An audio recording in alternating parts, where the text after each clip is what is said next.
बिस्मिल्लाहिर्रहमानिर्रहीम अस्सलाम वालेकुम। मेरा नाम नासिर बडानी है। आप मेरा फेसबुक पेज और यूट्यूब चैनल देख रहे हैं। आज इस्लामाबाद हाई कोर्ट में एक केस की समाअत हुई। मैं आपको बताता चलूँ, तमाम जो है वो डिटेल्स आपके साथ शेयर करने लगा हूँ कि आज इस्लामाबाद हाई कोर्ट में डीसी इस्लामाबाद और एसएसपी ऑपरेशंस को शहरियार अफरीदी को 3 MPO के तहत बार बार गिरफ्तार करना महंगा पड़ गया और इस्लामाबाद के जस्टिस बाबर सत्तार ने आज उनको अच्छे तरीके से झाड़ पिलाई और आज उन पर फर्द जुर्म आयद कर दी गई, जिसमें उन्होंने सेहत जुर्म से इनकार किया। मैं आपको बताता चलूँ कि डीसी इस्लामाबाद इरफान नवाज मेमन और एसएसपी ऑपरेशंस जमील जफर और एसएचओ जो थे नासिर और एसपी फारूक बूटर आज इस्लामाबाद हाई कोर्ट में पेश हुए और बार बार गैर मशरूत माफ़ी मांगी गई। उनकी जानिब से जो वकील थे वो एडवोकेट जनरल इस्लामाबाद शौकत अयाज शौकत थे और आज इन्होंने बार बार जो है वो गैर मशरूत माफ़ी मांगी, लेकिन जस्टिस बाबर सत्तार ने आज मिसाल कायम कर दी। आज उन्होंने अपने दीगर जो है वो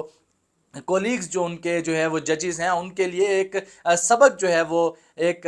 ऐसे समझ लें कि सबक जो है वो उनको दिया है कि आप किस तरह से अपनी सीट पर बैठते हुए अपनी सीट का तकद्दुस बहाल रख सकते हैं और किस तरह से जो है वो अपने अपने जो है वो ऑर्डर्स को, अपने हुक्म को जो है वो मनवा सकते हैं। आज इन्होंने मिसाल कायम कर दी। जस्टिस बाबर सत्तार ने आज उनको ये कहा कि आप ट्रायल में जो है वो आपको पता चलेगा, आप ट्रायल में ही आप सारा कुछ जो है वो वजाहतें दीजिएगा। आज जो है वो आप पर फर्द जुर्म आयद होगी और डीसी साहब ये उन्होंने मुखातिब किया डीसी इस्लामाबाद को कि आप भी 6 माह जेल में रह कर देखें ताकि आपको अंदाज़ा हो कि किस तरह से जो है वो लोग मुश्किल में वक्त गुजारते हैं और किस तरह से वक्त काटा जाता है। ये याद रहे, मैं आपको बताता चलूँ कि शहरियार अफरीदी को बार बार 3 MPO के तहत गिरफ्तार करने पर जस्टिस जो बाबर सत्तार हैं आज बहुत ज़्यादा बरहम दिखाई दिए। और साथ ही साथ आपके साथ आज वकला कन्वेंशन के हवाले से जो है वो बात करूंगा। आज सारा दिन वहीं पर रहा और वहीं सारी कवरेज की और सारे मामलात देखे। मैं आपको बताता चलूं कि आज बड़े बड़े नामों ने, बड़े बड़े वकला के जो लीडरान गुजरे हैं उन्होंने आज तकारीरें की और माहौल को जैसे गरमा दिया और सबको जो है वो कहा गया और उनको वार्निंग भी जारी की गई। मुक्तदर हलकों से भी जो है वो बार बार कहा गया कि आप अपनी डोमेन में रहकर काम करें। लाहौर हाई कोर्ट बार की नायब सदर हैं राबिया बाजवा जो है वो उन्होंने आज बहुत दबंग स्पीच की और उन्होंने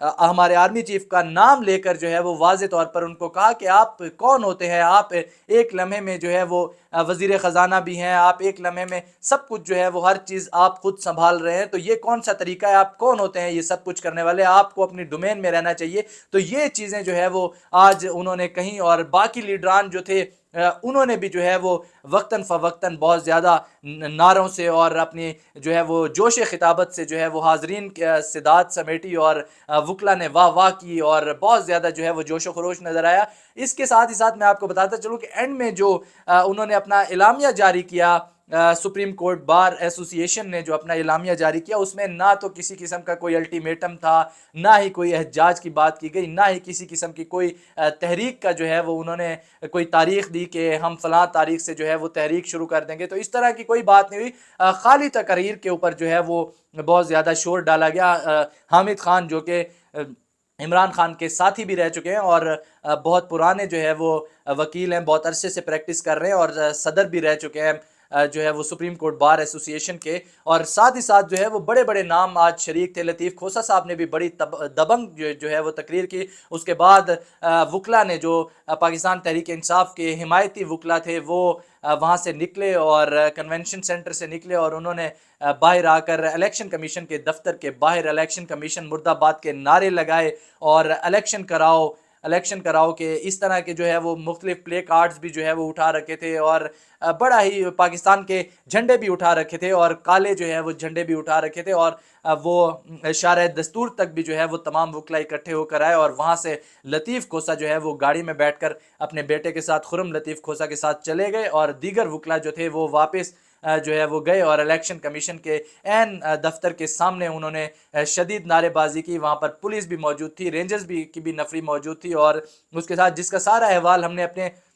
पेज पर भी आप लोगों के साथ जो है वो लाइव वीडियो के ज़रिए वो सारा कुछ उस वक्त शेयर किया, वहाँ के मनाजिर ताज़ा तरीन जो थे वो वहाँ के मनाजिर भी आपके साथ शेयर किए। तो ये सारा अहवाल था। मैं आपको बताता चलूँ कि बस तकारीरों पर और खाने का ही अहतमाम किया गया, खाना वगैरह भी था और सब ने तकारीरें की और उस दादें समेटी और उसके बाद खाना वगैरह खाया और अपने घरों को चल दिए। किसी भी किस्म का कोई अल्टीमेटम नहीं दिया गया, किसी भी तारीख का ऐलान नहीं किया गया कि फ़लाँ तारीख से जो है वो हमारे मुतालबात अगर ना माने गए तो हम फ़लाँ तारीख से जो है वो एहजाज की कॉल देंगे या वकला जो है वो तहरीक का जो है वो ऐलान करेंगे। और ये इस तरह के कोई मामला जो है वो सामने नहीं है। बस यही जो है वो सारे अहवाल है, यही सारा कुछ चलता रहा आज के दिन। बहरहाल घुटन के इस माहौल में आज दो बड़े अच्छे ही जो है वो स्टेप्स जो है वो हमने देखे। बाहैसियत सहाफ़ी जो है वो मैं आपके साथ ये चीज़ें शेयर कर रहा हूँ कि आज इस्लामाबाद हाई कोर्ट के जस्टिस बाबर सत्तार ने भी बड़ी इंतहाई जुर्रत का मुजाहिरा किया और बड़ी हिम्मत के साथ जो है वो उन्होंने आज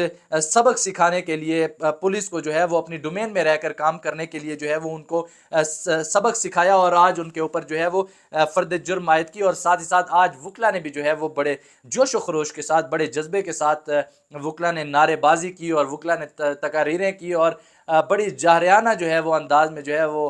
वार किए। कन्वेंशन सेंटर में लतीफ़ खोसा की तकरीर के दौरान वहाँ पर जो है वो ख़तरनाक किस्म के जो है वो नारे भी लगाए गए। लेकिन जो है वो अब देखना यह है कि कल के दिन जो है वो क्या रिएक्शन आता है रियासत की तरफ से, कोई एफआईआर कटती है या इनके खिलाफ जो है वो किसी किस्म का कोई मुकदमा दर्ज होता है या बस जो है वो खामोशी हो जाएगी। अपनी राय का इजहार ज़रूर कीजिएगा। अपना और अपने इर्द गिर्द के लोगों का ढेर सारा ख्याल रखें।